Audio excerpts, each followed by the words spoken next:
everybody. Good morning. And do my best to give you some background, a little bit of insight into the show this year and where we think it might be going. The NAMM Show itself, to me, it's a huge ecosystem. Picture the Amazon rainforest and realize that each part of that ecosystem has a role to play, and that you remove one element of that ecosystem and the whole thing could fall apart. But that's the NAMM Show floor. And you look at the variety of people that are there, the variety of companies, the variety of instruments, accordions to zithers line that kind of sums up the A to Z nature of our industry. They're very different.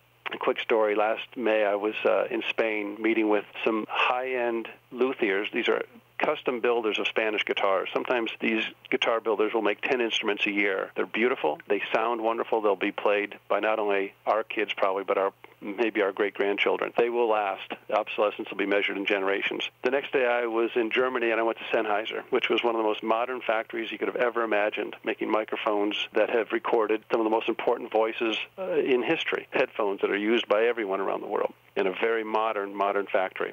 And the next day I went to Berlin to Native Instruments, a really fast-growing music software company that's capitalizing on the EDM market with music software and now hardware used in that trend. And what I saw there were, in this old warehouse building in former East Berlin, hundreds of young people in T-shirts and blue jeans hunched over computers writing code that artists and DJs will be are using now to make today's popular music. And as I thought back on those last 3 days, from the dust-covered, wood-chipped, varnish-smelling guitar makers to the Sennheiser factory and then to Native Instruments, I thought, how in the heck can one industry have all that in it? And that's just pointed out the diversity of our industry. It comes together on this show floor of nearly 1.2 million square feet of gross exhibits hall, and great things happen. Ideas are shared, cultures intermingle, and because of that, the industry grows stronger.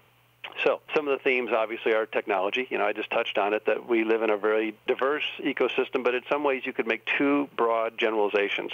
The industry is involved in making instruments that are beautiful, handmade. In some cases, they are virtually unchanged since when they were first invented, or very little change since they were first invented. They will be played by our generation, our future generations, obsolescence measured in a very long time. On the other side is technology. We've got growing number of technology companies on the show floor making everything from instruments to apps to recording equipment, and sometimes the obsolescence in those products is measured in 6 months or maybe until the next NAMM show comes along. We've got an industry that has a foot firmly in both worlds and I think is conflicted in some ways by those both worlds, but at the same time they're challenging each other, and I think it helps grow the art.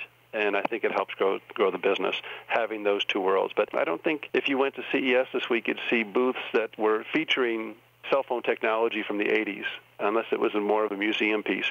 Yet we've got instruments that have changed very little in shape since the 50s. So I think we still live in a world where we value the old. In some cases, the old is more valuable than the new. So it's a very interesting industry. I think it makes us very different than others. The breakthrough products are going to be in how people are making, recording, sharing, uploading music, both professionally and as a hobby. I think the mix of music and media, the mix of music used in all kinds of, from film to our own social media sites. We're using music and media just almost seamlessly.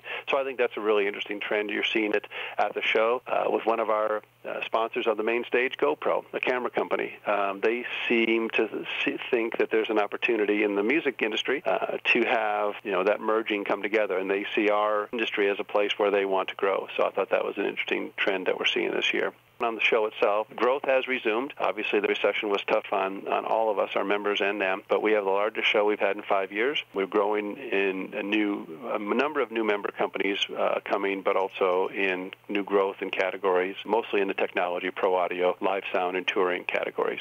We're trying to give all the tribes a number of good reasons to come, a robust trade show floor, a robust education track for music dealers, for the technology people, for music educators, and then social, concerts, networking events, all aimed at those groups coming together. So we figure if we can do all those things for those groups, and all that ecosystem will remain strong and thriving and growing.